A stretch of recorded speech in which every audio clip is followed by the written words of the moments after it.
तो बहुत सारे बच्चों के डाउट आते हैं कि मैम हम हाइब्रिडाइजेशन कैसे पहचाने, हमें समझ ही नहीं आ रहा है कि हाइब्रिडाइजेशन निकालना कैसे होगा। हम यही नहीं समझ पा रहे हैं कि बिना स्ट्रक्चर बनाए अगर हमें हाइब्रिडाइजेशन निकालना है तो हम कैसे निकालेंगे। एक छोटी सी ट्रिक बताने जा रही हूँ, कुछ ही सेकेंड्स के अंदर तुम्हारे हाइब्रिडाइजेशन में कभी दिक्कत नहीं आने वाली है। तो ध्यान से सुनो मेरी बात। जब जब तुम्हें एल्केन दे रखा होगा, यानी सारी कार्बन कार्बन सिंगल बॉन्ड के साथ में कनेक्टेड होंगे, तब तब हमेशा हाइब्रिडाइजेशन जो आपका रहने वाला है वो क्या रहने वाला है, sp3 हाइब्रिडाइज।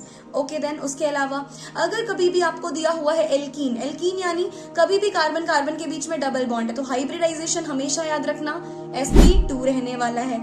अगर आपको दिया हुआ है अल्काइन, अल्काइन यानी कि carbon triple bond carbon atom, तो हमेशा हाइब्रिडाइजेशन जो रहेगा this will be sp hybridize. तो ये चीजें हमेशा याद रखिएगा, alkane sp3, alkene sp2, alkyne sp। अगर हाइब्रिडाइजेशन सिंगल बॉन्डेड है, sp3 डबल बॉन्डेड है, sp2 और ट्रिपल बॉन्डेड है तो sp रहने वाला है। और अगर इनके अलावा कुछ भी दिया है तो आप सीधा सीधा स्ट्रक्चर बनाइए। स्ट्रक्चर बनाने के बाद तरीके मैंने आपको बहुत बार सिखाए हुए हैं। जैसे ही तो आपका स्ट्रक्चर बनेगा, काउंट कर लो कितने सिग्मा बॉन्ड है और कितने लोन पेयर है, क्योंकि जैसे ही हम स्टेरिक नंबर निकाल लेंगे हमारे पास हाइब्रिडाइजेशन आ जाएगा। और स्टेरिक नंबर निकालने के लिए हमें क्या चाहिए होता है, हमें चाहिए होता है number of sigma bond as well as number of lone pair. दोनों को ऐड कर देंगे, स्टेरिक नंबर आ जाएगा।